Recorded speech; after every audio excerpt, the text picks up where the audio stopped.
Baik, bismillahirrahmanirrahim. Assalamualaikum warahmatullahi wabarakatuh. Sebelumnya teman-teman yang mungkin masih ada di luar untuk segera masuk karena kita akan segera memulai sosialisasi penerapan budaya positif di sekolah.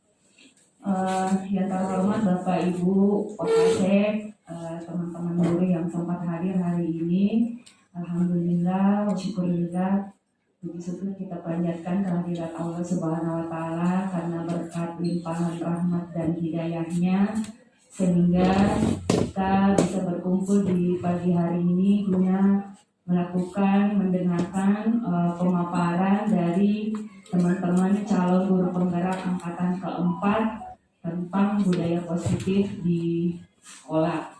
Mungkin ini adalah diksi yang mungkin asing bagi kita semua. Mudah-mudahan nanti apa yang dipaparkan oleh teman-teman dari calon guru penggerak bisa membuka paradigma baru bagi kita semua. Salawat dan salam tercurah kepada baginda Rasulullah Muhammad Sallallahu Alaihi Wasallam.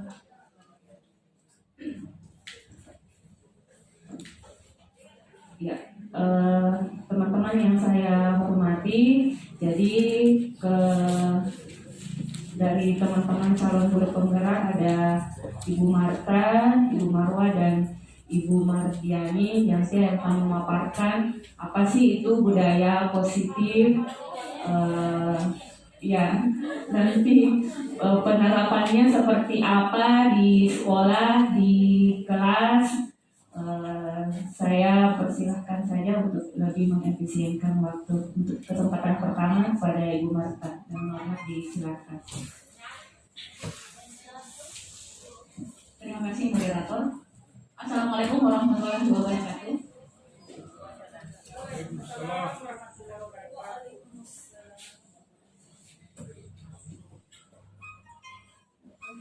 Bapak dan Ibu guru hebat yang sempat hadir di tempat ini, hari ini kami bertiga hadir di hadapan Bapak dan Ibu sekalian untuk mensosialisasikan bagaimana penerapan budaya positif di sekolah. Jadi Bapak dan Ibu guru yang sempat hadir di tempat ini berbicara tentang budaya positif di sekolah, maka kita akan berbicara tentang keyakinan-keyakinan, kita akan berbicara tentang nilai, kita akan berbicara tentang kebiasaan-kebiasaan yang dilakukan oleh semua warga sekolah tanpa terkecuali, entah itu kepala sekolah, entah itu guru, entah itu murid, atau siapapun yang termasuk sebagai warga sekolah. Nah, bagaimana cara untuk mewujudkan budaya positif di sekolah? Saya rasa untuk mewujudkan budaya positif di sekolah, sekolah harus menyiapkan lingkungan yang positif untuk murid, lingkungan yang nyaman dan aman agar supaya murid dapat berkreasi, murid dapat berkembang, murid dapat menunjukkan bagaimana kemandiriannya. Dalam penerapan budaya positif di sekolah ini ada 6 hal yang harus sama-sama kita ketahui Bapak dan Ibu sekalian. Yang pertama itu adalah tentang merubah paradigma. Itu yang pertama. Kemudian yang kedua adalah konsep disiplin positif. Kemudian yang ketiga adalah keyakinan kelas. Yang keempat adalah pemenuhan kebutuhan. Yang kelima adalah 5 quality control, dan yang terakhir adalah segitiga restitusi. Yang akan kita bahas lebih mendalam nantinya adalah tentang bagaimana kita membangun keyakinan kelas dan kemudian bagaimana melakukan restitusi. Tapi Bapak dan Ibu sekalian, sebelum kita melakukan poin yang ketiga dan poin yang keenam, yang paling pertama yang harus dilakukan itu adalah bagaimana merubah paradigma kita. Ini yang paling pertama kita lakukan. Mohon maaf Bapak dan Ibu sekalian, saya merasa agak dingin banget di atas, agak sedikit gemetar. Pertama tentang bagaimana merubah paradigma. Ini yang harus dirubah ini adalah paradigma yang seperti apa? Berbicara tentang paradigma, ada banyak sebenarnya paradigma yang kita pakai. Hanya saja yang akan dirubah di sini adalah bagaimana paradigma stimulus respon menuju pada pendekatan teori kontrol. Nah, ini yang pertama. Bagaimana kita memberikan stimulus? Bagaimana kemudian dan respon yang diterima. Berbicara tentang stimulus, ini adalah sesuatu hal yang kita lakukan setiap hari Bapak dan Ibu. Di sekolah, oh ya, pelan-pelan. Oke, jadi Bapak dan Ibu sekalian, memberikan stimulus itu adalah pekerjaan sehari-hari kita sebagai guru. Biasanya, sebelum pembelajaran dimulai, kita memberikan motivasi. Kita memberikan stimulus kepada murid-murid kita agar supaya mereka mau belajar dengan baik, mereka hadir setiap hari di dalam kelas, kemudian mereka melakukan hal-hal yang positif. Tapi terkadang kemudian yang kita terima adalah respon yang tidak sesuai dengan motivasi yang kita berikan. Nah, menurut sebuah penelitian, menurut sebuah eksperimen yang dilakukan oleh Thorndike, mengatakan bahwa hubungan stimulus dan respon itu akan terjalin dengan baik, akan terjalin dengan harmonis jika yang memberikan stimulus atau yang memberikan respon itu kita menerima hal yang sama. Misalnya gini, kita memberikan stimulus, kita memberikan motivasi, dan kemudian kita menerima respon yang sesuai dengan yang kita inginkan. Kita motivasi anak agar rajin belajar misalnya, dan mereka kemudian rajin belajar, responnya yang terjalin kemudian adalah hubungan yang erat antara si pemberi stimulus dan si pemberi respon. Namun terkadang sebaliknya yang terjadi. Bagaimana dengan yang sebaliknya? Yang sebaliknya itu adalah terkadang kita sudah memberikan motivasi, kita sudah capek-capek bagaimana supaya ini anak benar-benar melakukan sebuah perubahan dalam dirinya, melakukan hal-hal yang positif dalam hidupnya, tapi terkadang kemudian kita menerima respon yang berbeda. Misalnya, kita sudah menasihatinya, kita sudah memberinya motivasi, tapi kemudian terkadang masuk telinga kanan, kedua telinga kiri. Kan begitu, capek deh sama ini anak. Nah, ternyata ketika kita menerapkan hal yang seperti ini, yang muncul kemudian adalah ketidakharmonisan. Karena ketika kita memberikan stimulus dan mendapatkan respon yang tidak sesuai dengan yang kita harapkan, maka yang muncul kemudian adalah perasaan tidak nyaman. Kita merasa tidak nyaman dengan respon yang kita terima. Mungkin saja kemudian kita merasa marah, kita kecewa, dan lain sebagainya. Jadi ada perasaan-perasaan yang kemudian agak berbeda yang kita dapat, sehingga kemudian ini memicu hubungan yang tidak harmonis antara si pemberi stimulus, misalnya guru, dengan yang memberikan respon, misalnya murid. Nah, bagaimana dengan pendekatan teori kontrol? Mungkin Bapak dan Ibu sekalian sudah pernah mendengar ini teori kontrol. Sebelum kita lanjut tentang teori kontrol ini, saya ingin mengajak Bapak dan Ibu sekalian memasuki dunia imajinernya masing-masing. Biasa kita berkhayal, Bapak dan Ibu? Sering. Apa yang biasa kita khayalkan, Bapak dan Ibu? Apa yang biasanya kita imajinasikan?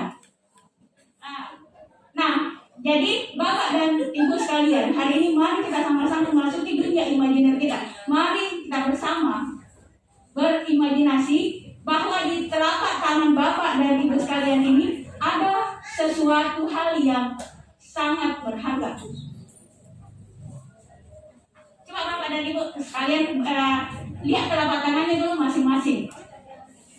Masih ada di tangannya semua? Ada di. Masih ya. Nah sekarang coba Bapak dan Ibu membuka telapak tangannya, dan kemudian Bapak dan Ibu bayangkan di telapak tangan kita ini ada sesuatu hal yang sangat berharga. Karena sangat berharga, begitu berharganya kita menggenggamnya dengan erat. Kita pasti tidak mau melepaskan. Kita pasti akan sangat menjaga apa yang kita anggap sangat berharga buat kita ini. Nah, pertanyaan saya kemudian adalah, ketika hal yang berharga yang ada dalam genggaman Bapak dan Ibu diminta oleh orang lain, apakah Bapak dan Ibu akan memberikan hal yang berharga dalam genggaman tak ini? Kemudian, kalau ada orang yang membujuk kita, dibujuk Miki, dibentak Miki, dimarah-marahin Miki, diiming-iming Miki, ini hadiah yang sebagai imbalan agar supaya hal yang berharga di dalam genggamanmu ini berikan kepada saya. Apakah Bapak dan Ibu sekalian akan berubah? Jawabannya tidak. menguntungkan. Karena ini sangat berharga yang tidak bisa ditukar dengan apapun, maka kita pasti akan menjaganya dengan baik. Begitu juga dengan kontrol. Begitu hal yang berkaitan dengan diri kita, sesuatu hal yang ada dalam diri kita, misalnya kebebasan. Apa kita ingin menukar kebebasan dengan hadiah? Dengan semangkuk bakso misalnya? Tidak ada yang mau. Karena itu adalah sesuatu hal yang berharga. Begitupun dengan kontrol. Nah, Bapak dan Ibu sekalian, berbicara tentang kontrol, maka yang harus Ibu Bapak ketahui ini, kontrol itu hadir sebenarnya ada kesadaran internal dari murid. Nah, yang perlu Bapak dan Ibu sekalian luruskan adalah bagaimana miskonsepsi kita tentang kontrol. Ya.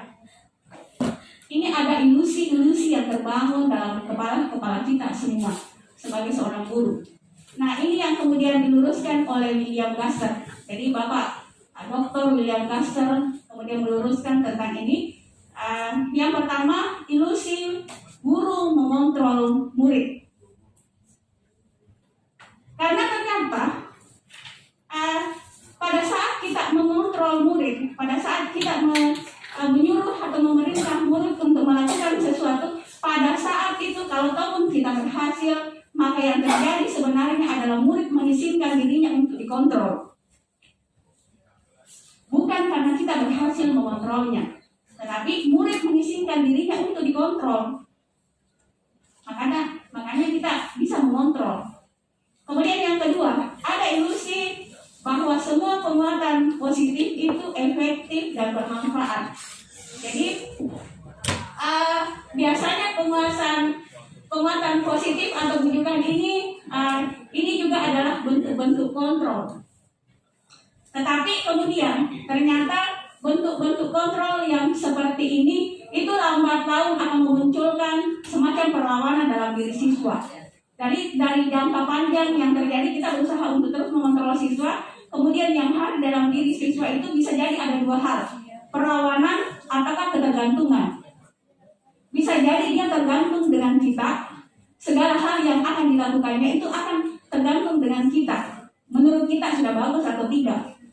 Nah, itu dia. Ataukah yang kedua, dia akan muncul pemberontakan dalam dirinya untuk menolak semua bentuk-bentuk kontrol yang kita berikan.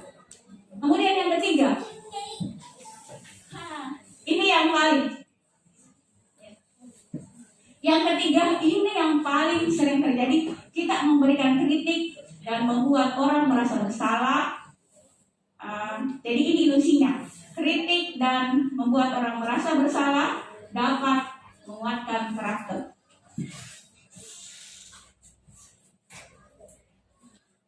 Bapak dan Ibu sekalian mungkin pernah mengkritik siswa. Bapak dan Ibu sekalian mungkin pernah membuat siswa atau pernah membuat murid-murid kita merasa bersalah. Misalnya begini, ibu itu kecewa sekali padamu. Bukankah sudah berapa kali Bapak bilang sama kamu, jangan seperti ini, tidak seperti ini. Ataukah mungkin kata-kata seperti ini yang muncul dari kita. Bagaimana perasaannya orang tuamu jika seandainya kejadian ini dia tahu. Kata-kata yang seperti ini itu justru akan menghantarkan murid menemukan identitas gagal dalam dirinya. Jadi kata-kata yang kita ucapkan dengan lembut ini ternyata efeknya itu besar sekali. Bapak dan Ibu, kita mungkin ingin mempengaruhi, ingin mengontrol murid dengan cara yang lembut, dengan kata yang mendayu-dayu, tapi ternyata ini bisa berefek sangat buruk. Karena anak-anak merasa dia sudah gagal. Dia sudah gagal sebenarnya. Jadi yang ada, yang terbangun dalam pikirannya itu adalah tentang kegagalannya untuk membuat gurunya itu merasa senang. Orang-orang di sekelilingnya tidak bahagia gara-gara dirinya. Akhirnya yang ada kemudian adalah kita membentuk identitas gagal pada diri siswa atau murid kita. Kemudian yang keempat, kok sama ya? Sama ya. Kemudian yang keempat itu sebenarnya adalah membuat ilusi bahwa orang dewasa memiliki hak untuk memaksa. Jadi poin C dan poin D yang Bapak dan Ibu lihat di atas itu di PPT-nya ternyata salah tulis. Jadi banyak di kalangan kita yang percaya bahwa kita ini punya otoritas untuk memaksa murid. Nah, selama ini sebenarnya yang ada itu ketika kita memaksakan hal-hal yang seperti ini, bisa jadi kemudian yang hadir adalah perasaan pemberontakan dalam diri siswa, penolakan. Jadi pasti ada penolakan, ada sikap permusuhan yang muncul. Maka tidak heran kemudian ada siswa yang berkelahi sama gurunya karena persoalan seperti ini. Jadi kita sebenarnya sekali lagi kita kembali bahwa hal-hal yang berharga dalam diri kita itu sama sekali tidak dikontrol oleh orang lain atau tidak bisa dikontrol oleh orang lain. Selanjutnya kita lanjut lagi.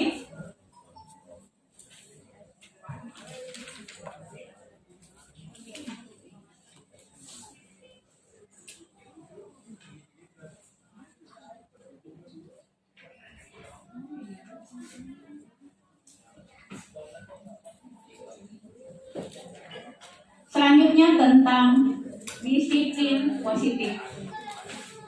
Tentang disiplin positif, Bapak dan Ibu sekalian, ini Pak Ki Hajar Dewantara mengatakan bahwa di mana ada kemerdekaan, di situ ada disiplin.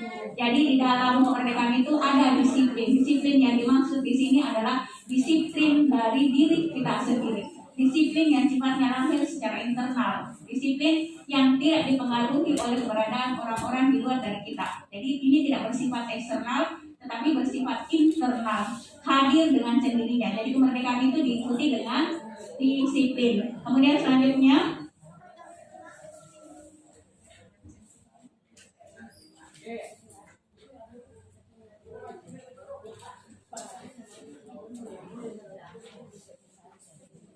lima posisi kontrol. Bapak dan Ibu, tentang 5 posisi kontrol ini, Bapak dan Ibu sekalian bisa melihat PPT yang ada di atas. 5 posisi kontrol ini, yang pertama penghukum. Sebagai guru biasanya bagaimana kita mengambil posisi kontrol? Apakah kita mengambil posisi kontrol sebagai penghukum? Artinya yang kita lakukan ketika siswa salah, kemudian kita lakukan adalah menghukum.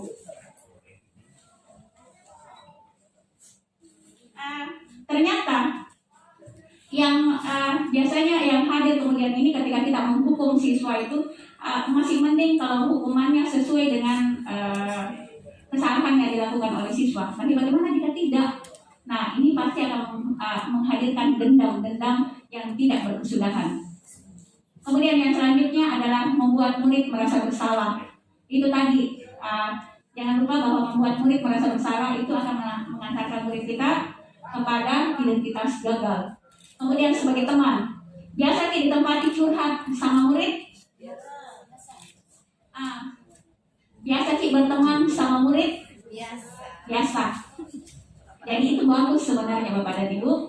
Hanya saja ternyata posisi sebagai teman itu terkadang ketika kita tidak perhatikan teman kita biasanya jadi kecewa. Itu dia. Jadi ada kalanya sebagai seorang guru itu ketika kita menerapkan posisi kontrol boleh sebagai teman, tapi bukan teman yang seperti yang, apalagi kalau kemudian ada yang mengambil peran sebagai teman tapi mesra.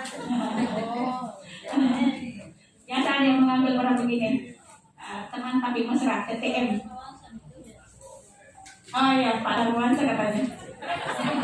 Ini fitnah, kita bersama.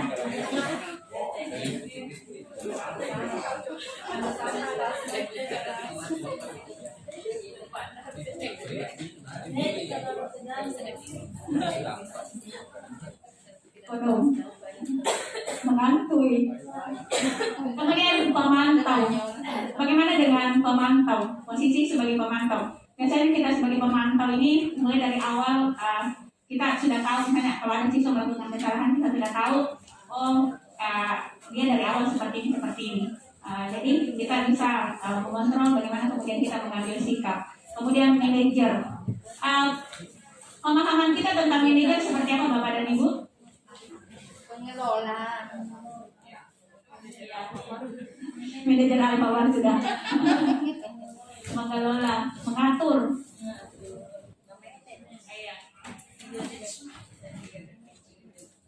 Manage, namanya saja manajer, pasti memanage. Nah, tapi Bapak dan Ibu, ternyata yang dimaksud dengan manajer di sini adalah bukan mengatur, tapi membimbing siswa untuk dapat mengatur dirinya sendiri. Itu yang kita lakukan. Jadi bukan kita yang mengatur siswa, tapi kemudian kita yang membimbing agar siswa dapat mengatur dirinya sendiri. Bapak dan Ibu sekalian, bolehlah kita dalam keseharian kita menggunakan posisi sebagai teman, kemudian pemantau, kemudian yang terakhir adalah manajer. Bagaimana kita membimbing siswa kita untuk bisa menemukan jati dirinya. Jadi ini kembali lagi pada keyakinan kelas nanti yang akan menjadi kesepakatan, kemudian akan kembali pada restitusi yang nanti akan dijelaskan oleh teman saya.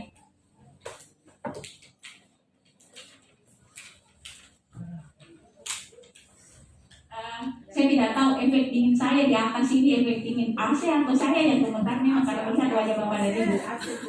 AC ya.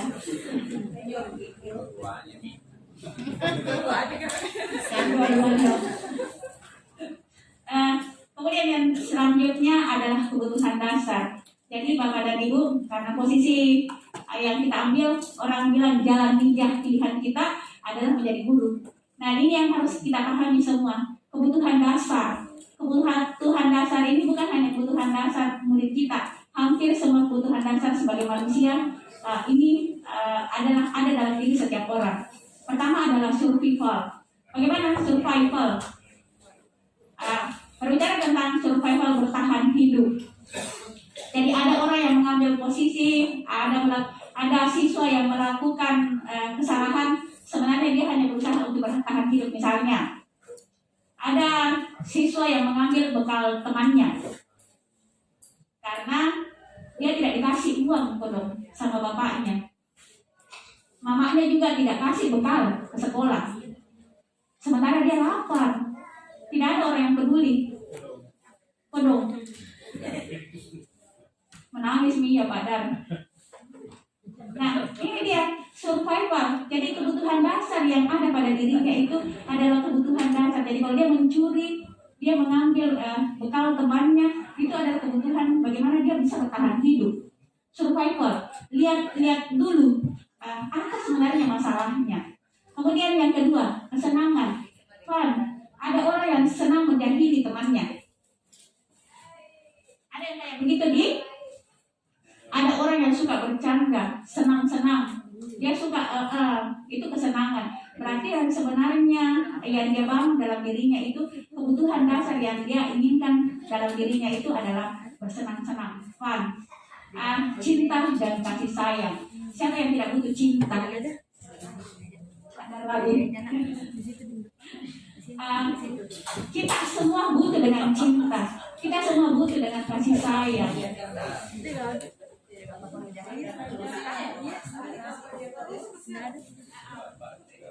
Cinta dalam arti yang sebenarnya. Cinta sebagai sesama manusia. Bukan cinta terhadap lawan jenis ya. Beda itu. Jangan sampai ada lagi yang berbicara tentang cinta sejati. Cinta bagaimana kita membangun hubungan yang memanusiakan, yang saling sayang menyayangi. Kemudian kebebasan atau freedom.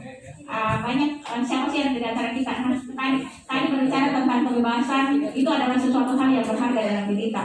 Kita tidak pernah ingin menukar sesuatu dengan kebebasan yang kita miliki. Dan penguasaan, ada siswa yang suka eksis, ini penguasaan. Dia ingin berkuasa, dia ingin meninggalkan nama, dia ingin, maka kebutuhan dasar yang dipilih itu adalah tentang kekuasaan. Bapak dan Ibu yang saya hormati, untuk pembahasan lebih lanjut itu adalah kita akan membahas keyakinan kelas. Jadi yang harus kita ingat semua bahwa untuk membentuk atau untuk mewujudkan budaya positif di sekolah, maka kita harus ingat tentang bagaimana mengontrol, bagaimana kebutuhan dasar. Jadi paradigma yang terbangun itu kemudian kita rubah semua ke pendekatan teori kontrol. Dan untuk selanjutnya saya serahkan kepada moderator. Terima kasih atas perhatian Bapak dan Ibu sekalian, Bapak dan guru hebat yang hadir di tempat ini. Terima kasih, saya serahkan kepada moderator.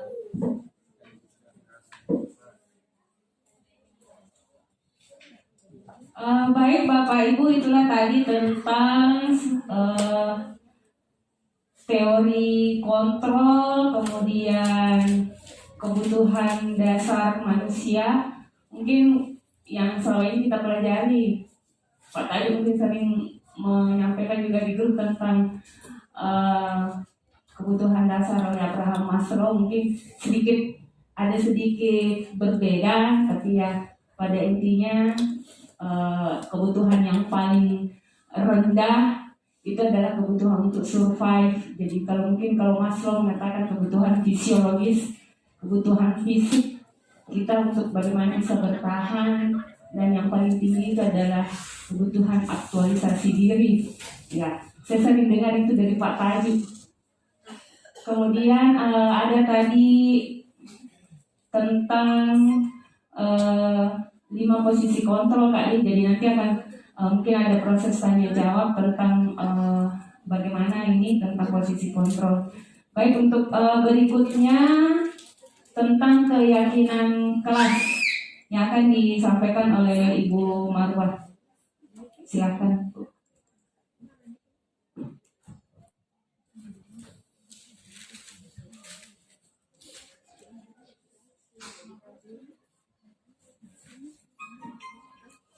Bismillahirrahmanirrahim. Assalamualaikum warahmatullahi wabarakatuh.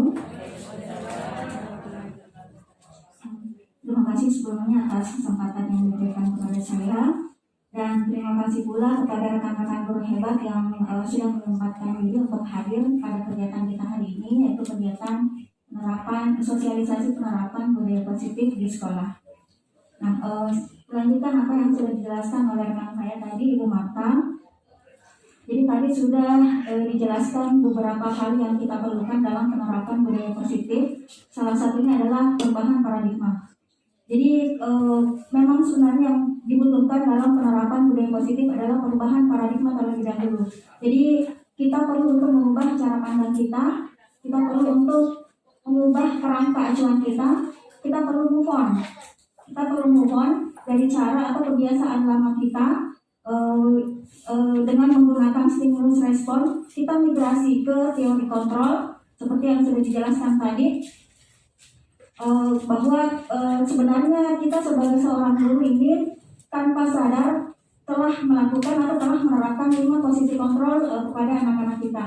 Yang pertama yaitu guru sebagai teman, penghubung, kemudian guru sebagai pemberi rasa bersalah, guru sebagai teman, guru sebagai pemantau, dan guru sebagai manajer. Nah, pada penerapan budaya positif nantinya, kita sebagai seorang guru diharapkan mampu untuk mengambil peran sebagai posisi kontrol. Jadi nantinya pada saat penerapan budaya positif ini, kita diharapkan mampu berada pada posisi kontrol yang kelima, yaitu posisi manajer. Nah, pada saat melaksanakan tugas, seorang guru sebagai posisi manajer nantinya akan menggunakan yang namanya keyakinan kelas. Jadi, boleh dibilang bahwa keyakinan kelas ini sebagai senjata dari seorang guru saat melaksanakan tugasnya atau posisinya nanti sebagai seorang manajer.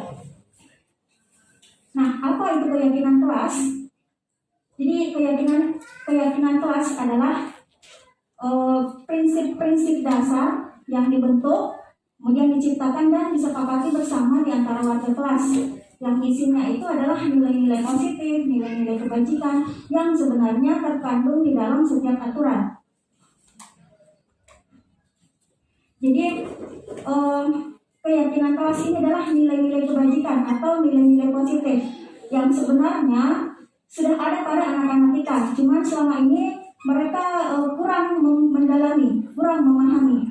Jadi sebenarnya anak-anak kita perlu untuk dilibatkan, mereka perlu untuk melihat dan memahami lebih dalam tentang nilai-nilai yang melatar belakangi terbentuknya suatu aturan. Jadi agar nantinya nilai-nilai tersebut bisa muncul dari dalam diri mereka sendiri. Jadi nilai-nilai ini nantinya bisa menjadi nilai intrinsik dari dalam diri anak-anak kita. Seperti yang dikatakan oleh seorang ahli, Diana Gosden, beliau menyatakan bahwa suatu keyakinan akan lebih memotivasi seseorang dari dalam atau memotivasi secara intrinsik. Jadi seseorang itu akan lebih tergerak dan bersemangat untuk menjalankan keyakinannya daripada hanya sekedar mengikuti serangkaian peraturan. Begitupun dengan anak-anak kita. Jadi mereka itu perlu mendengarkan, mereka perlu mendalami tentang suatu keyakinan daripada hanya mendengarkan peraturan-peraturan yang mengatur mereka harus berlaku seperti ini, harus berlaku seperti itu. Nah, makanya di kelas untuk menerapkan budaya positif dan untuk menjalankan posisi sebagai manajer, nantinya kita akan menggunakan keyakinan kelas yang dibentuk di dalam kelas masing-masing. Nah, bagaimana pembentukan keyakinan kelas di dalam kelas Bapak Ibu? Di sini saya sudah menuliskan beberapa tahapannya. Jadi sebenarnya keyakinan kelas ini simpel, bahkan mungkin pernah kita lakukan di kelas masing-masing. Hanya saja mungkin tidak terstruktur atau tidak sistematis. Nah, prosedur pembentukan kelas ini ada 3. Yang pertama yaitu kita lakukan curah pendapat.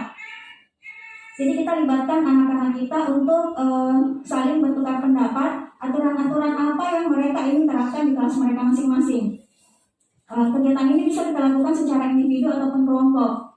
Jadi saya sarankan jika kelas kita merupakan kelas yang besar atau jumlah siswanya agak padat, mungkin bisa dilakukan secara berkelompok. Jadi kita minta mereka untuk memaparkan atau mengeluarkan apa-apa yang ingin mereka terapkan di kelas mereka masing-masing. Jadi nantinya setiap kelas akan memiliki keyakinan kelas yang berbeda-beda, tergantung atau sesuai dengan kebutuhan kelas masing-masing. Kemudian tahap yang kedua yaitu setelah mereka membentuk aturan-aturan yang mereka inginkan atau setelah kegiatan curah pendapat, kemudian kita minta mereka menemukan nilai-nilai kebajikan apa yang terkandung di dalam aturan yang mereka buat tadi. Nah, setelah ditemukan nilai-nilai kebajikannya, kalimat-kalimat tersebut atau aturan-aturan tersebut kemudian kita ubah menjadi kalimat keyakinan kelas. Saya mungkin tidak terlalu menjelaskan di sini, saya akan langsung di contohnya saja. Nah, ini adalah contoh pembentukan kelas, pembentukan keyakinan kelas. Jadi tadi langkah pertamanya kita bagi dulu kelas kita menjadi beberapa kelompok kecil. Kemudian kita berikan mereka kertas atau kita minta mereka untuk menyediakan kertas. Kemudian masing-masing kelompok kita minta untuk membuat tabel T seperti layar.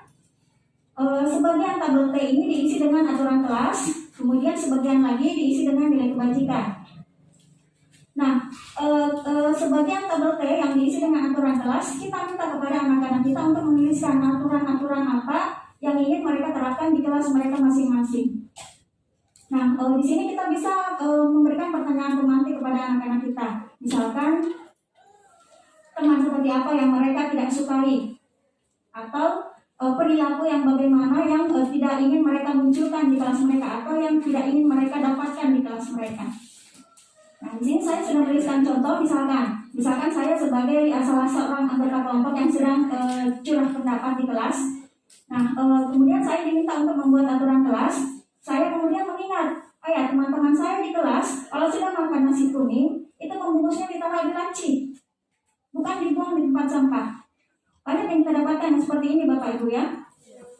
Nah, ini saya tidak mau teman-teman saya kemudian berlaku seperti ini lagi. Akhirnya saya tulislah di aturan kelas. Kemudian dalam kerja kelompok muncul lagi, oh ya teman-teman saya kalau sudah olahraga itu keringatnya bilang di gorden. Atau kalau sudah makan misalkan bakso goreng yang banyak kecapnya, itu kemudian tangannya bilang di gorden. Ini membuat gordennya jadi kotor. Nah kemudian saya tidak ingin mereka melakukan hal seperti itu lagi. Akhirnya ditulis lagi aturan kelas. Kemudian contoh yang terakhir, mungkin ada teman yang pernah kehilangan uang atau bahkan kehilangan HP di kelas. Saya tidak mau hal ini terjadi lagi. Kemudian ditulislah jangan mengambil barang milik orang lain. Jadi ini hasil kerjasama, hasil kerja kelompok dari siswa kita yang disuruh tadi untuk curhat pendapat ya. Nah setelah curhat pendapat seperti ini, di kolom sebelahnya kita minta lagi siswa kita untuk menemukan nilai-nilai kebajikan apa yang terkandung atau yang melatar belakangi dari aturan yang mereka buat tadi. Contoh, tadi kasus pertama adalah jangan membuang nasi kuning di dalam laci. Ini sebenarnya apa yang mereka inginkan dari pelarangan ini? Tentunya adalah kebersihan, karena menyimpan pembungkus nasi kuning di laci ini kan kotor, apalagi bekas makanan. Kemudian jangan menggunakan gorden untuk mengelap tangan, ini tentunya yang diinginkan adalah kebersihan. Kemudian yang terakhir, jangan mengambil barang milik orang lain. Apa yang ingin mereka capai dari aturan ini, yaitu saling menghargai antar teman.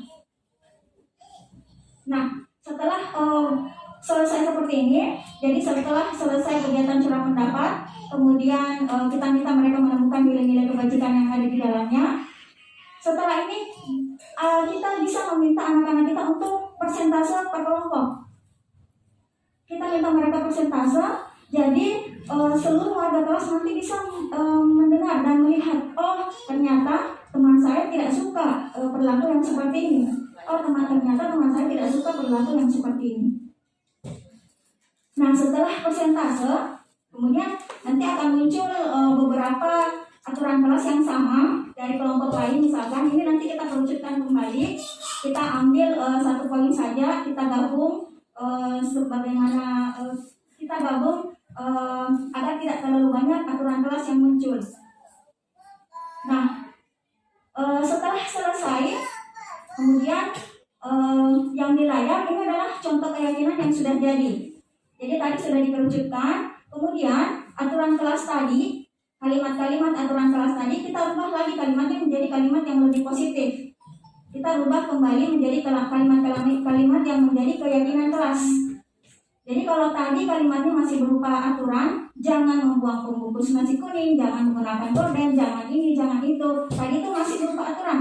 Nah sekarang kita beralih dari peraturan ke keyakinan kelas, makanya kalimatnya kita ubah menjadi kalimat yang lebih positif. Kita gunakan seperti ini. Kami senantiasa menjaga kebersihan lingkungan. Kami senantiasa menghargai orang lain serta barang miliknya. Nah, kalau kalimatnya kita ubah positif seperti ini seolah-olah mereka berada di dalamnya. Jadi seolah-olah warga kelas yang membuat kalimat ini seolah-olah mereka berada di dalam kalimat tersebut. Seolah-olah mereka adalah pelaku dari kalimat tersebut. Jadi ini sebenarnya hampir mirip dengan teori sugesti. Jadi di mana kita membuat siswa kita mensugesti dirinya sendiri dengan kalimat-kalimat positif, sehingga nanti akan kembali hal-hal yang positif juga pada dirinya. Nah, setelah selesai seperti ini, setelah jadi keyakinan kelasnya, kemudian kita bacakan kembali. Jadi hasil yang sudah kita kumpulkan tadi dan sudah kita rubah kalimatnya ke kalimat positif, kita baca kembali bersama dengan warga kelas.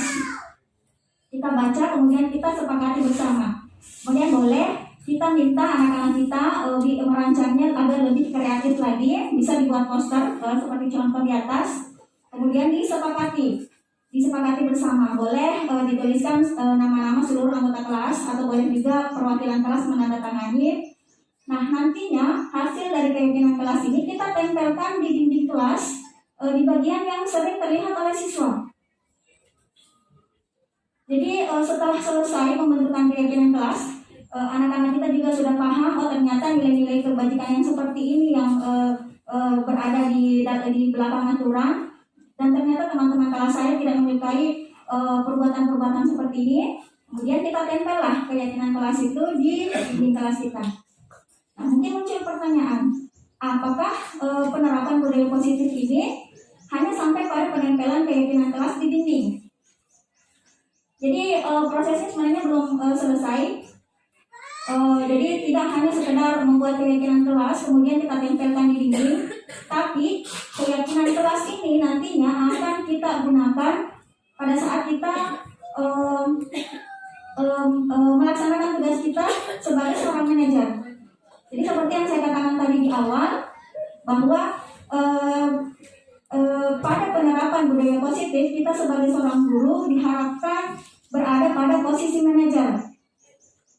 Nah, posisi manajer ini nantinya dalam menghadapi siswa akan menggunakan yang namanya keyakinan kelas. Jadi nanti keyakinan kelas ini kita akan gunakan dalam menghadapi siswa yang melakukan perilaku negatif di dalam kelas.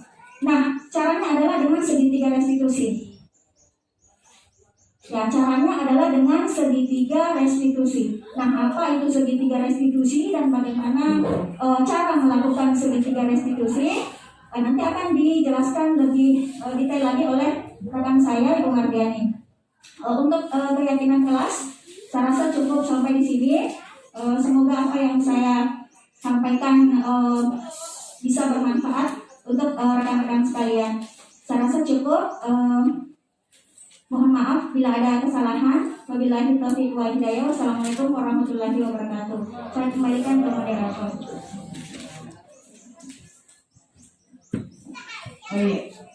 Oke, selanjutnya ke pembahasan tentang segitiga restitusi.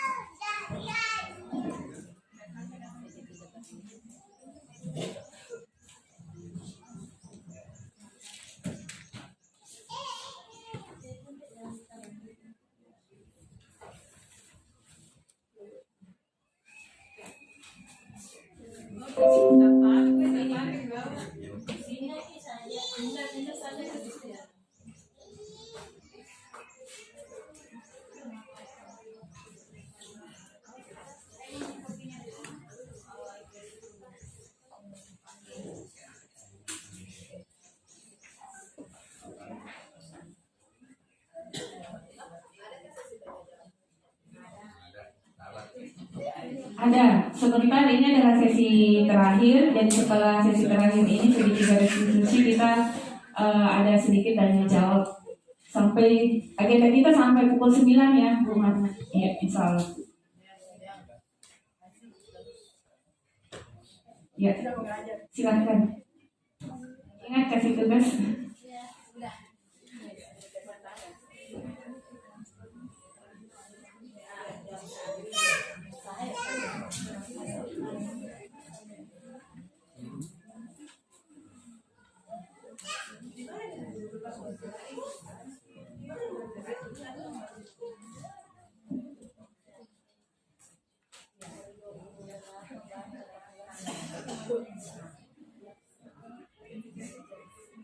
Bismillahirrahmanirrahim. Assalamualaikum warahmatullahi wabarakatuh.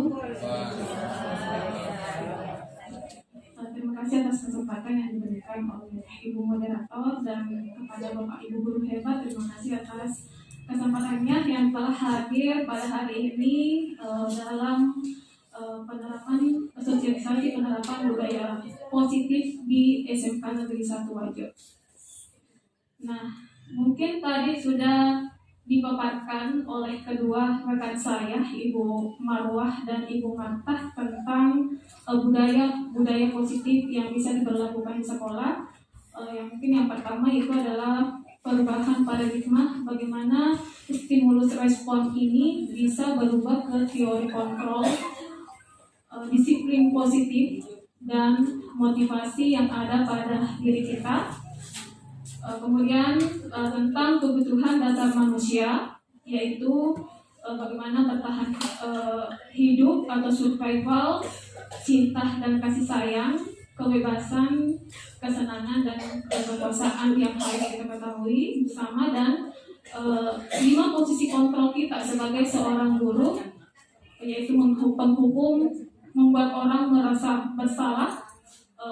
Posisi kita sebagai seorang guru adalah seorang teman, menjadi monitor atau pemantau, dan selanjutnya adalah sebagai manajer. Nah itu. Nah mungkin dari pembahasan tadi rekan, saya belum mantap bahwa kita bisa mengetahui sekarang posisi kita berada di bagian mana yang lebih utama yang sering kita lakukan kepada siswa kita.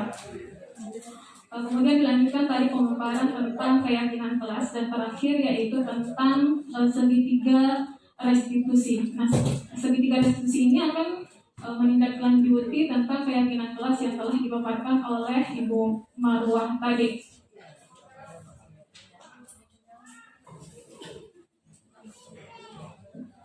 Nah, Bapak Ibu, mungkin kebiasaan kita ketika kita menemukan seorang yang melakukan kesalahan kepada diri kita, mungkin kita bisa langsung memaafkan, melupakan kesalahannya, atau membuat mereka merasa tidak nyaman dengan kesalahan yang telah dilakukan. Nah, terkadang kita cenderung mengetahui kepada kesalahan-kesalahan daripada bagaimana cara memperbaiki diri mereka sebenarnya. Nah, begitupun ketika kita menjadi seorang guru, ketika murid kita melakukan kesalahan, tindakan apa yang biasa kita lakukan.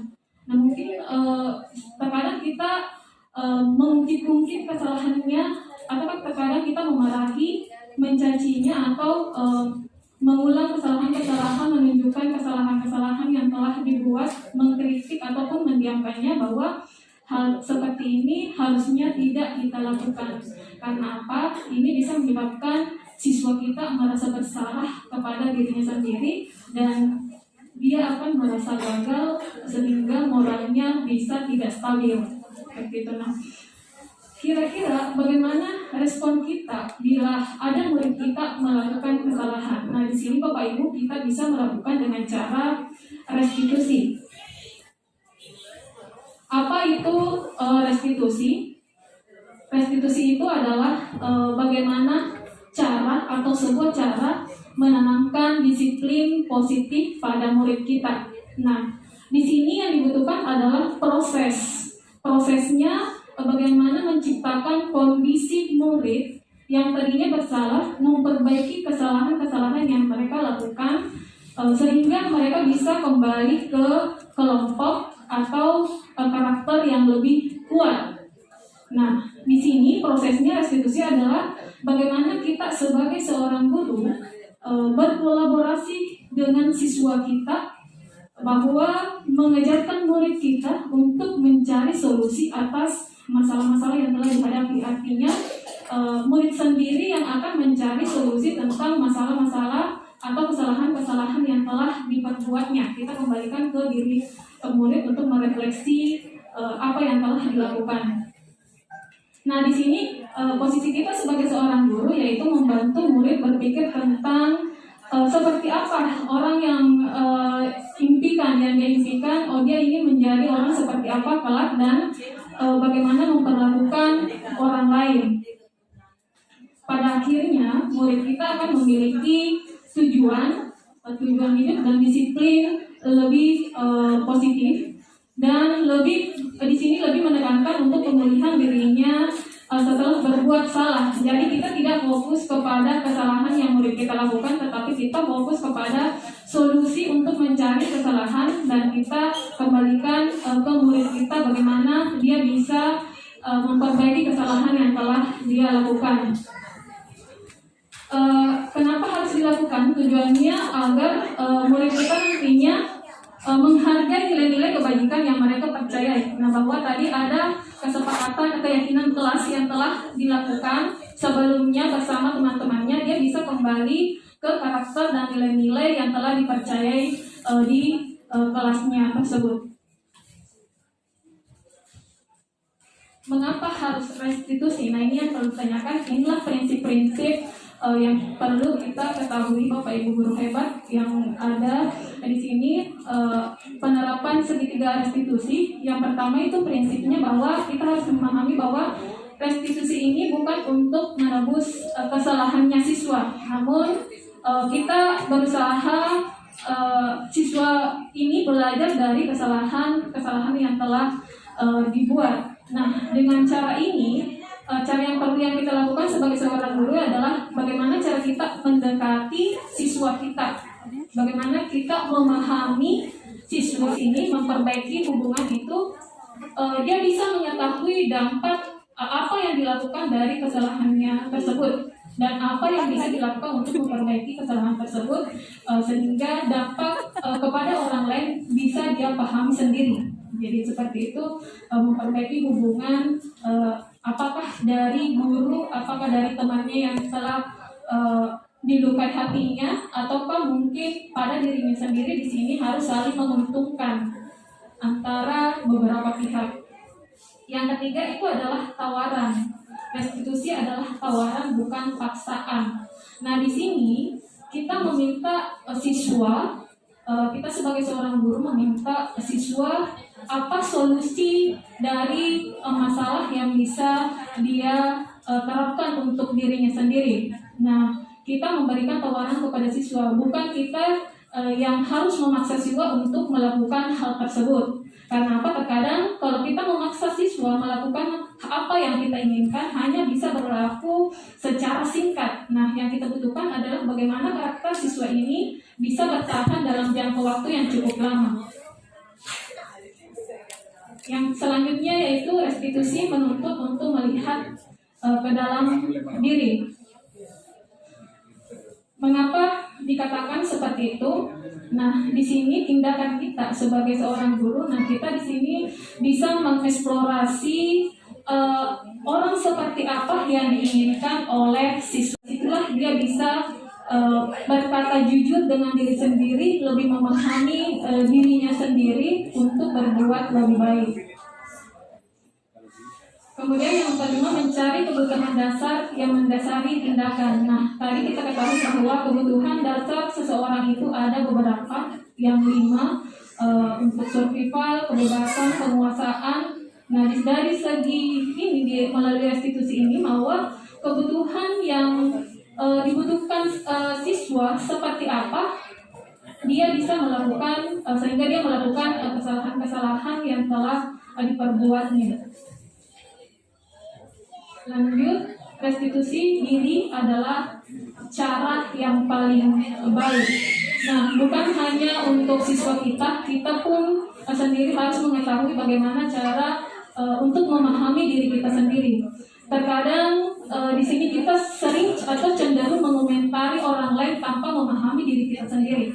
Nah, disinilah bagaimana bisa kita paham apa sebenarnya yang dibutuhkan oleh diri kita, apa yang harus kita lakukan untuk memperbaiki diri kita. Kita lebih mengevaluasi diri kita dengan cara-cara yang lebih baik tanpa harus mengomentari apa yang orang lain lakukan untuk di sekitarnya, seperti itu, atau hal-hal yang negatif yang dilakukan. Berikutnya yaitu restitusi ini fokus pada karakter, bukan tindakan. Nah, seperti yang kita ketahui bahwa tujuannya di situ adalah restitusi adalah pembentukan karakter siswa untuk menguatkan nilai kebajikan yang ada pada dirinya. Nah, disinilah kita sebagai seorang guru membimbing fokus kepada kesalahan tapi fokus pada solusi, sehingga siswa merasa lebih dipahami. Dan kita di sini sifatnya menguatkannya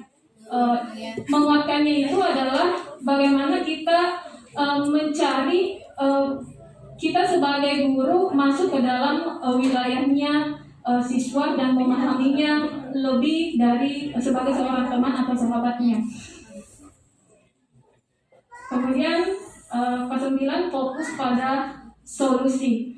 Nah, fokus pada solusi utama bahwa tujuan kita melakukan restitusi yang terpenting adalah pembentukan, saya ulang kembali, untuk pembentukan karakter siswa dengan memahami diri dan mencari solusi dari masalahnya sendiri. Dia sendiri yang akan menemukan solusi apa yang bisa dilakukan, caranya menangani masalahnya sendiri, kapan dia bisa melakukan kesalahan-kesalahan itu untuk memperbaiki dirinya ke depannya. Nah, di bagian ke-10 yaitu restitusi mengembalikan murid yang berbuat salah pada kelompoknya. Artinya kita ketika murid berbuat salah, kita tidak memisahkan murid ini dengan teman-temannya yang lain, tapi kita tetap mengharapkan murid ini selalu berada pada wilayahnya agar kenapa? Sehingga tadinya ketika kita melakukan restitusi dia lebih kembali dengan karakter yang lebih baik dari pemahaman kesalahan-kesalahan, mengevaluasi kesalahan yang telah dilakukan dan memperbaiki diri lebih baik ke depan. Bagaimana cara penerapannya? Nah, di sini ada langkah-langkah yang bisa dilakukan melalui segitiga restitusi, yaitu yang pertama menstabilkan identitas, validasi tindakan yang salah, dan menanyakan keyakinan. Nah, di sini bisa dilihat dari segitiga restitusi pada yang ini, setiap sisinya itu berisi tentang langkah-langkah dalam melakukan restitusi itu sendiri. Nah, yang pertama yaitu menstabilkan identitas. Nah, ketika seorang murid melakukan kesalahan, bahwa dia akan merasa terpuruk, ketika moralnya akan lebih ke wilayah negatif. Nah, ini kita sebagai guru, kita tujuannya kita ini adalah bertindak sebagai manajer, tidak secara menghakimi, tetapi di sini kita bertindak menstabilkan identitas murid dari kesalahannya dengan membuat murid lebih terbuka dengan pertanyaan-pertanyaan yang ringan untuk memulai percakapan, dan sehingga kesalahan-kesalahan yang dilakukan murid ini dia tidak terfokus pada itu. Nah, yang kita lakukan adalah bagaimana mencari solusi, karena kita pahami bahwa setiap atau apa yang kita lakukan itu terkadang ada kesalahannya, dan bisa kita katakan kepada murid bahwa dia bukan satu-satunya orang yang pernah melakukan hal tersebut atau kesalahan tersebut. Nah, disinilah fungsinya untuk menstabilkan identitas. Kemudian langkah kedua yaitu validasi tindakan yang salah. Di validasi tindakan yang salah, di sini dikatakan bahwa kebutuhan manusia kita, apa yang dilakukan manusia memiliki tujuan tersendiri. Dan setiap tindakan, apakah itu baik atau buruk, itu ada tujuannya sendiri. Nah, di sini posisi kita sebagai seorang guru, kita bisa menanyakan apa alasan murid atau apa alasan siswa kita melakukan hal tersebut. Nah, kita lanjutkan kembali bagaimana cara dia bisa memperbaiki kesalahan. Dan lanjut validasi tindakan ini. Nah, kapan dia bisa melakukan hal-hal apa yang bisa dilakukan untuk memperbaiki kesalahan, dan murid pun bisa mengetahui konsekuensi dari kesalahan yang telah dilakukan. Jadi di sini lebih ke konsekuensinya. Dari menstabilkan identitas, validasi tindakan yang salah, kemudian dilanjutkan dengan menanyakan keyakinan. Menanyakan keyakinan, nah disinilah kita menghubungkan dengan nilai-nilai keyakinan telah dipercayai, seperti tentang keyakinan kelas yang telah disepakati secara bersama oleh kelasnya. Disinilah murid muncul motivasi internal pada dirinya untuk melakukan kebaikan dan belajar dari kesalahan-kesalahannya. Nah, murid di sini kita fokusnya solusi yang diberikan kepada murid, kita membimbing murid untuk memperbaiki kesalahan, mencari kesalahannya, mencari solusi dari kesalahan yang dilakukan, dan langkah perbaikan apa yang dilakukan serta kapan dia bisa melakukan hal tersebut. Nah, fokusnya kita sebagai guru, nah di sini kita memberikan gambaran kepada siswa atau murid kita yang melakukan kesalahan bahwa dia ingin menjadi seperti apa. Kemungkinan besar ketika murid melakukan kesalahan, hal-hal yang selalu kita inginkan dia ingin berbuat positif. Jadi kita mengharapkan murid memberikan gambaran tentang orang seperti apa yang mereka impikan. Kemungkinan murid akan mengatakan ingin menjadi orang yang bertanggung jawab, menjadi sopan, menghargai orang lain, dan mengatakan iya. Tapi dia tidak mengetahui cara melakukan bagaimana menjadi sosok yang seperti yang digambar. Nah, di sini fokusnya guru itu adalah memberikan gambaran tentang seperti apa yang mereka inginkan, dan pada akhirnya hasil yang didapatkan yaitu adalah menguatkan karakter murid dan bagaimana murid mengevaluasi diri untuk lebih baik dengan tujuan nilai-nilai, menerapkan nilai-nilai kebajikan yang telah dipercaya di kelasnya sehingga terbentuk disiplin positif. Kalau mungkin satu siswa bisa mempengaruhi yang lain untuk berbuat baik, otomatis budaya positif bisa tercipta di sekolah atau lingkungan. Nah, ini ada salah satu contoh penerapan segitiga restitusi. Di sini ada contoh kasus yang bisa saya kasih. Anggaplah ada seorang guru yang sedang menjelaskan pada mata pelajaran tertentu. Di sini saya kasih nama Ibu Lia dengan mata pelajaran bahasa Indonesia. Namun di situ ada seorang murid yang tidak memperhatikan apa yang disampaikan oleh gurunya, bahkan sampai tertidur di kelas pada saat gurunya menjelaskan. Nah, di sini namanya Rifaldi, saya kasih contoh. Nah, di mata pelajaran bahasa Indonesia nilainya tidak bagus. Nah, Ibu Lia kemudian melaporkan Rifaldi ke wali kelasnya. Nah, wali kelasnya inilah yang melakukan tindakan restitusi kepada perwaliannya. Tadi dikatakan langkah-langkah segitiga restitusi itu adalah ada 3: menstabilkan identitas, validasi tindakan yang salah. Nah, dari contoh kasus ini kebanyakan kita bertindak sebagai manajer, artinya kita kembali menguatkan siswa, mengembalikan penguatan karakter kepada siswa untuk berbuat sesuai dengan apa yang telah dilakukan, mempertanggungjawabkan perbuatannya. Nah, di menstabilkan identitas, kita bisa menanyakan siswa bagaimana dia bisa menyelesaikan masalah. Nah, kita tidak mencari masalah yang siswa kita lakukan, tetapi kita mencari solusi, berpikir bersama-sama tentang apa yang bisa dilakukan untuk memperbaiki situasi ini. Nah, itu untuk menstabilkan, salah satu contoh menstabilkan identitas. Kemudian validasi tindakan yang salah. Validasi tindakan yang salah bahwa setiap siswa itu ada alasan mengapa dia melakukan hal tersebut. Nah, bisa di sini ada percakapan ringan tentang pada saat kegiatan restitusi, yaitu setiap siswa punya alasan kenapa hal tersebut terjadi. Nah, video dalam kelas acuh dalam pelajaran. Nah, mungkin siswa kita bisa menjelaskan alasan-alasan kenapa hal tersebut bisa dilakukan.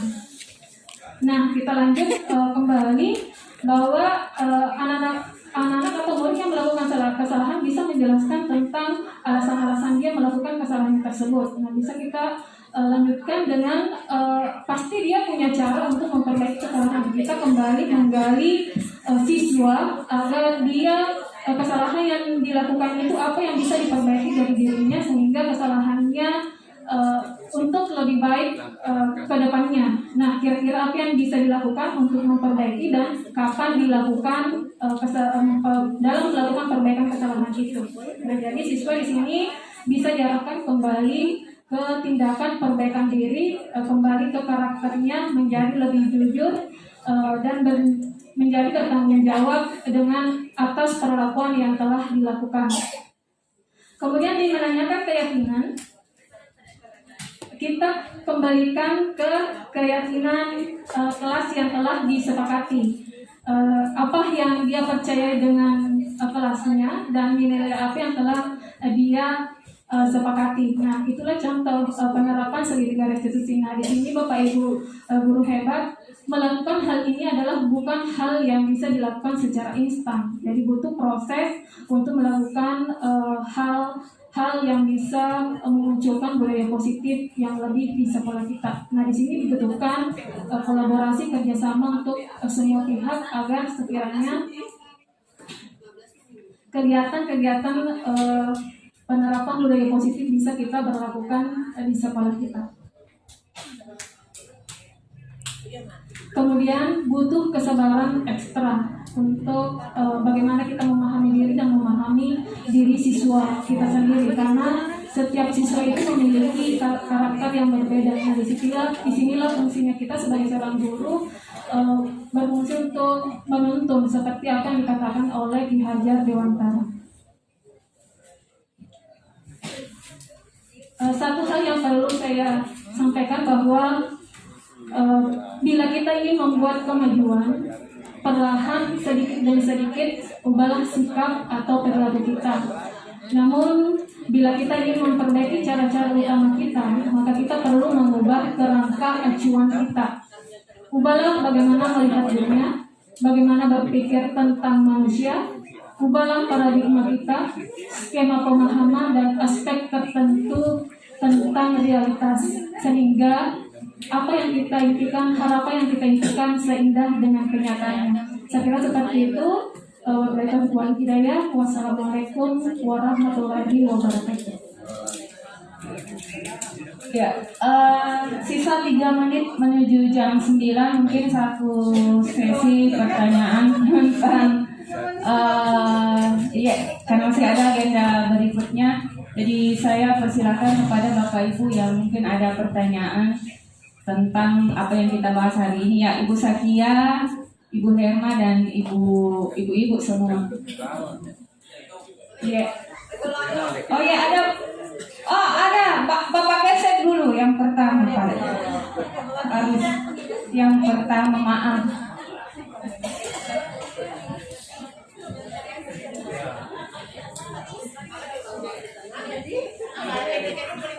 Bismillahirrahmanirrahim. Assalamualaikum warahmatullahi wabarakatuh. Langsung saja, seperti masalah yang selalu saya hadapi, ya. Jadi saya di sini mau memperjelas bagaimana karakter yang saya lakukan terhadap siswa kita. Jadi saya selaku pembina di kesiswaan, persoalannya seperti contoh yang terjadi pagi hari ini. Siswa yang terlambat langsung saya berikan hukuman, ya, langsung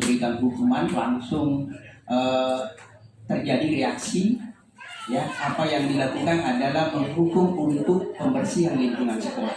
Nah, lewat kesempatan ini saya ingin bertanya, apakah yang saya lakukan itu sudah sesuai dengan model Merdeka Belajar yang sekarang yang terjadi, ataukah saya masih konvensional prosesnya, dan bagaimana tindakan yang seharusnya kita lakukan supaya anak ini besok dan lusa dan seterusnya tidak akan terjadi lagi pelanggaran yang seperti itu.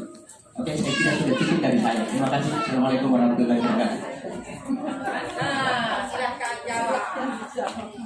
Assalamualaikum warahmatullahi wabarakatuh. Terima kasih atas kesempatan yang diberikan. Yang ingin saya tanyakan terkait dengan budaya positif mengenai proses pembentukan keyakinan keras. Tentang keyakinan keras, di situ kan ada langkah-langkahnya, ya. Pertama curah pendapat, kemudian menemukan nilai-nilai kebajikan, kemudian disepakati bersama. Kemudian ini yang saya tanyakan sebenarnya, kalau dari segi langkah-langkahnya itu, kalau apakah sama antara keyakinan kelas dengan kesepakatan kelas? Karena kalau misalnya kalau dari segi langkah-langkah, saya tidak mengikuti langkah-langkah tersebut, langsung saja saya menyuruh siswa untuk mengisi list, kemudian membuat kesepakatan, apa kesepakatan yang mereka inginkan sehingga kelas mereka menjadi kelas yang nyaman dan tertib. Jadi itu saja, apakah keyakinan kelas sama dengan kesepakatan kelas? Karena selama ini kalau tentang kesepakatan kelas saya sudah melakukan kesepakatan kelas dengan siswa. Cuma kalau misalnya ada cuma langsung saja bertanya kira-kira apa yang kita ingin sepakati. Kalau misalnya curah pendapatnya menemukan apa nilai-nilai kebajikan dengan misalnya aturan kelasnya seperti ini dengan pola teh, itu tidak. Terima kasih. Assalamualaikum warahmatullahi wabarakatuh. Oke, next. Assalamualaikum warahmatullahi wabarakatuh. Terima kasih atas kesempatan yang diberikan kepada saya. Dan yang ingin saya tanyakan, tadi dibahas ke arah positif ya, karakter positif, di mana juga dibahas tadi tentang karakter ada siswa mencuri. Siswa mencuri karena kebutuhan dasar. Jadi kebutuhan dasar itu tadi ya, di kebutuhan dasarnya. Jadi ini yang saya mau tanyakan adalah bagaimana cara merubah karakter siswa yang notabene-nya sebenarnya negatif karena mencuri, hanya saja karena keadaan yang memintanya untuk mencuri. Terus bagaimana segitiga restitusi yang kita lakukan, menyampaikan kepada orang tuanya, karena orang tua kita tahu sebenarnya bahwa tanggung jawab kita sebagai orang tua adalah menafkahi anak, memberi dia, salah satu kalau dia adalah siswa atau masih sekolah, tanggung jawab kita sebagai orang tua adalah memberikan jajan, itu wajib hukumnya. Jadi di sini bagaimana cara merubah ke arah positif? Sekian, assalamualaikum warahmatullahi wabarakatuh.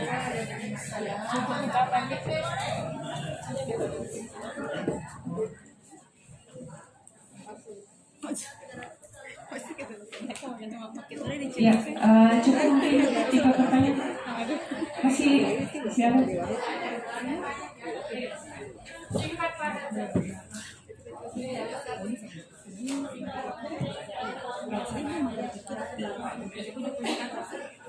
Terima kasih,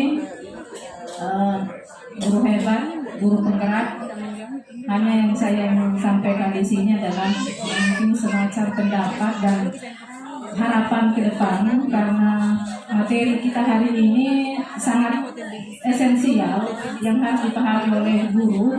Saya kira bukan hanya sosialisasi, tapi bagaimana guru penggerak ke depan, kalau perlu adakan seminar ataukah semacam kegiatan yang lain lebih padat waktunya, sehingga kita lebih memahami sebagai guru. Karena tadi mulai dari pemaparan Bu Marta, perubahan paradigma berpikir seorang guru itu sangat memang diperlukan ketika kita mau melangkah untuk mewujudkan budaya positif di sekolah kita. Kemudian karena kita masih biasa kita melihat pemandangan yang tidak ideal, masih ada saja guru yang masih bertahan dan masih menjadi pengaku paradigma lama, kami menganggap bahwa dulu itu lebih berhasil, siswa lebih berkarakter ketimbang dengan sekarang.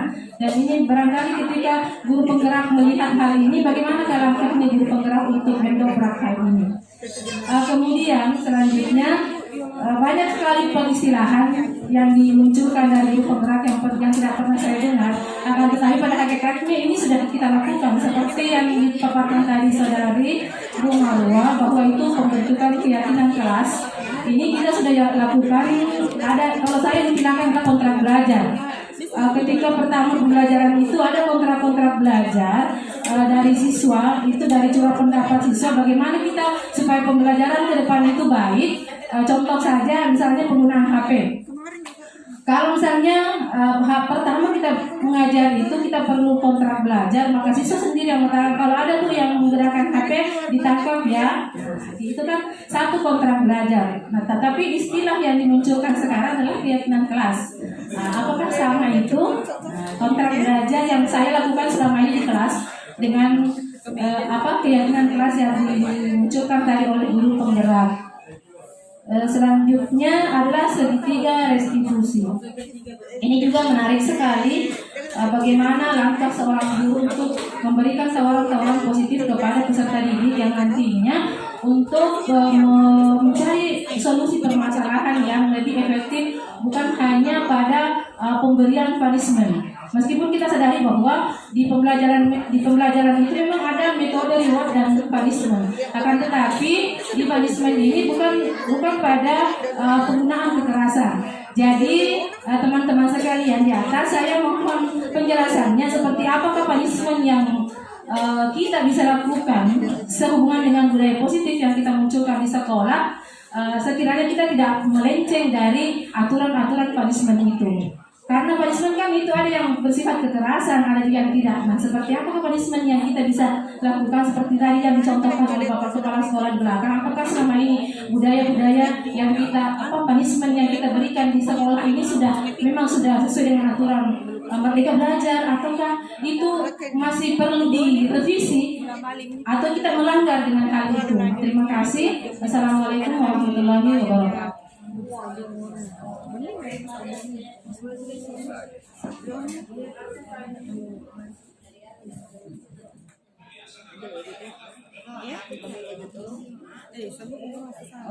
Baik, itulah tadi 4 penanya, dan siapa yang mau menanggapi dulu tentang hukuman? Pertanyaan dari Bapak Kepala Sekolah. Oh iya, singkat saja tentang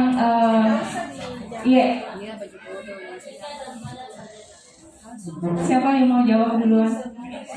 Oh iya, silakan singkat, padat, dan jelas. Baik, terima kasih atas kesempatan yang diberikan. Saya akan mencoba memberikan konfirmasi atas pertanyaan dari Bapak Kepala Sekolah. Apakah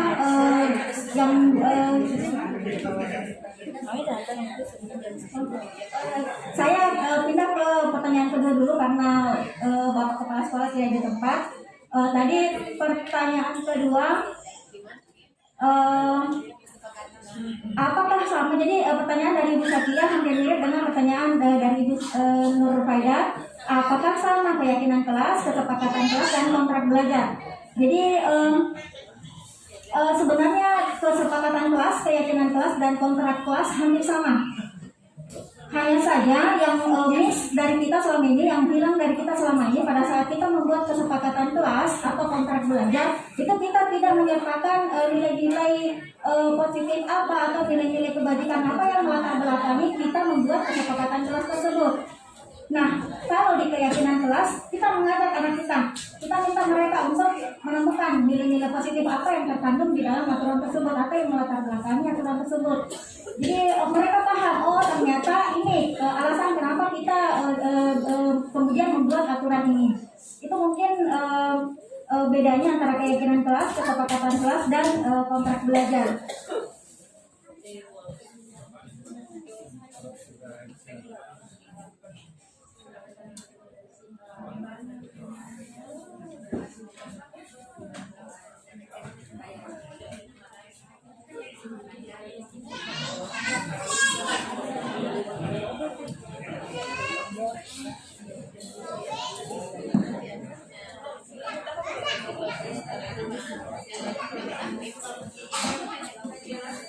Oke, Bapak dan Ibu guru hebat yang hadir di tempat ini, terima kasih atas tanggapan, atas pertanyaan yang diberikan kepada kami bertiga yang hadir di tempat yang ada di hadapan Ibu dan Bapak sekalian. Yang pertama tentang mungkin saya harus menjelaskan dulu bahwa ternyata untuk yang pertanyaan yang kedua, ada pertanyaan dari Ibu Herma tadi, bagaimana memenuhi ini berkaitan dengan kebutuhan dasar yang dipilih oleh siswa. Misalnya ketika ada siswa yang suka mencuri, kebutuhan yang mungkin yang dibutuhkan oleh anak ini, kebutuhan untuk survival. Bagaimana ini kalau ada kita mendapati siswa yang seperti ini, apa yang harus kita lakukan? Bagaimana cara kita untuk merubah siswa ini agar supaya kebiasaan-kebiasaan jeleknya ini kemudian berubah? Satu yang harus Bapak dan Ibu sekalian, bahwa untuk berubah itu tidak instan. Proses, mungkin prosesnya ada yang panjang, ada yang lama. Hanya saja yang paling pertama, ketika kita mendapati siswa yang seperti ini, kita sudah memahami kebutuhan dasar yang diinginkan siswa adalah yang seperti ini, dan kemudian lakukan restitusi pada ini. Yang pertama tadi itu adalah validasi kesalahan. Apa kesalahannya? Jadi sebagai seorang guru kita menuntun murid agar supaya dia menemukan karakter baik yang ada pada dirinya. Pertama kita tanya, apa kesalahannya, apa keyakinannya, dan kemudian setelah itu kembalikan identitasnya. Jadi ada 3 langkah-langkah tadi itu. langkah-langkah untuk merestitusi. Yang pertama itu adalah validasi kesalahan. Jadi Bapak dan Ibu sekalian bisa menjelaskan kepada siswa tentang kesalahan yang dilakukannya. Jadi setiap perbuatan-perbuatan yang kita lakukan itu ada konsekuensinya. Nah, di keyakinan kelas ini kita berbicara tentang konsekuensi, tidak berbicara tentang hukuman. Hukuman itu menjadi alternatif terakhir yang dipilih. Jadi Bapak dan sekalian ini butuh pekerjaan yang menuntut kesabaran kita. Misalnya ketika kita mendapati siswa yang seperti ini, ayo lakukan dan lakukan. Restitusi terus, amati terus. Jadi kita jadi pemantau, jadi teman, dan jadi manajer. Lihat, oh iya, dia butuh yang seperti ini. Apa yang harus dia lakukan? Validasi kesalahannya. Kenapa dia melakukan itu? Apa yang keyakinan yang terbangun dalam dirinya? Dan setelah itu adalah bagaimana menstabilkan identitasnya. Dan kemudian tadi pertanyaannya, samakah atau bedakah keyakinan kelas dengan kesepakatan kelas? Sebenarnya Bapak dan Ibu sekalian, untuk keyakinan kelas ini kita menggali hal-hal yang positif dari dalam diri siswa. Di keyakinan kelas ini kita mengajarkan siswa bagaimana dia menerima konsekuensi dari setiap perbuatan yang dilakukan. Jadi kita menyadarkannya bahwa ketika dia memilih ini, konsekuensinya seperti ini. Jadi ada keyakinan-keyakinan yang terus kemudian kita bangun dalam diri siswa agar supaya pilihan-pilihan yang dilakukan itu, oh iya ternyata tujuannya adalah ini. Keyakinan yang saya bangun adalah yang ini. Jadi seperti itu Bapak dan Ibu sekalian. Dan kemudian harapannya Ibu Nur Faida, saya rasa itu menjadi harapan saya juga. Bagaimanapun berbagi ilmu itu adalah hal yang bagus. Ilmu itu tidak seperti harta. Ilmu itu semakin dibagi semakin banyak. Iya. Makanya kita orang Islam ada sebuah kata-kata hebat yang keluar dari lisannya Imam Ali. Punggutlah hikmah itu dimanapun kau temukan, meskipun dari anak kecil. Jadi pelajaran-pelajaran itu ambil dari siapapun, karena memang hikmah itu adalah sesuatu yang hilang dari diri kita. Belajar dan belajar. Ikro dan ikro. Oke. Kemudian selanjutnya adalah bagaimana metode guru penggerak untuk merubah. Bapak dan Ibu sekalian, ini bukan Power Rangers. Begitu berubah, semua langsung instan, berubah sekejap. Ini butuh perjuangan kita, ini butuh proses. Segala sesuatu di dunia materi itu selalu membutuhkan proses-proses, dan ada proses yang lama dan ada proses yang singkat. Tergantung Bapak dan Ibu sekalian punya stok kesabaran tidak untuk melakukan ini. Bagaimana caranya? Kontrolnya itu tadi paradigma. Bagaimana kemudian pertama kita memahami tentang apa yang menjadi kebutuhan dasarnya dari siswa. Kemudian bagaimana kemudian apa posisi kontrol yang kita ambil. Kemudian bagaimana kita menanyakan tentang keyakinannya. Kemudian bagaimana kemudian kita melakukan segitiga restitusi ini. Barangkali yang seperti itu saja yang Bapak dan Ibu yang bisa saya jelaskan pada kesempatan ini. Terima kasih atas perhatiannya. Assalamualaikum warahmatullahi wabarakatuh. Dan satu hal lagi, di luar daripada forum ini kita masih bisa berbagi. Kapan saja Ibu dan Bapak ingin bertanya, insya Allah kami berempat akan selalu dengan senang hati yang berbagi dengan Bapak dan Ibu sekalian. Terima kasih dan terima kasih. Ya, itulah tadi jawaban dari tadi mau ditambahkan dia? Boleh? Ya, yang terakhir. Baiklah Bapak Ibu Guru, seperti pertanyaan dari Bapak Kepala Sekolah kita, apakah sudah sesuai dengan kata merdeka belajar dengan apa yang diterapkan oleh sekolah kita? Nah, di sini bisa kita melihat kembali bahwa budaya-budaya apa yang kita terapkan, bahwa dikatakan oleh teman saya Bu Marta bahwa segala sesuatu itu tidak dilakukan secara instan. Mungkin sekarang posisi kita sebagai posisi kontrol kita sebagai guru, kita memahami diri kita. Nah, sekarang posisi kita di bagian mana kita ingin mengubah hal tersebut menjadi positif sehingga kita bertindak setinggi-tingginya sebagai seorang manajer. Nah, di sini kita bisa membedakan antara hukuman, konsekuensi, sanksi, dan segitiga restitusi. Nah, kalau hukuman bisa dikatakan bahwa hanya bertindak untuk diri kita sendiri, orang yang melakukan tanpa mengetahui apakah murid tersebut menyetujui atau tidak. Kemudian sanksi ini adalah bagaimana murid kita, seorang guru memberikan sanksi atau peraturan-peraturan terhadap apa yang dilakukan oleh murid kita, seperti tentang tadi Merdeka Belajar, dikatakan bahwa dasar pendidikan menurut Ki Hajar Dewantara kita selalu menuntun siswa mencapai kodratnya, mencapai kebahagiaan dan keselamatan yang setinggi-tingginya. Nah, di posisi kita kalau untuk menghukum sebenarnya itu belum dikatakan sebagai merdeka belajar, tapi bagaimana prosesnya untuk kita sedikit demi sedikit dari proses menghukum menjadi sanksi dan menerapkan segitiga restitusi ini secara terarah, dan ini adalah prosedur mungkin bisa dilakukan bukan hanya bisa dilakukan untuk diri kita sendiri terlebih dahulu, mengubah paradigma kita untuk lebih baik ke depan, bagaimana kita memahami siswa dan bagaimana juga siswa memahami kita, karena kita di sini sama-sama membutuhkan guru membutuhkan siswa, begitupun juga siswa membutuhkan kita. Kita bisa melihat perbedaan karakternya pada saat DDR kemarin dengan karakter siswa yang kita lakukan sentuhan langsung atau tatap muka seperti yang dilakukan sekarang ini. Saya kira seperti itu Bapak Ibu.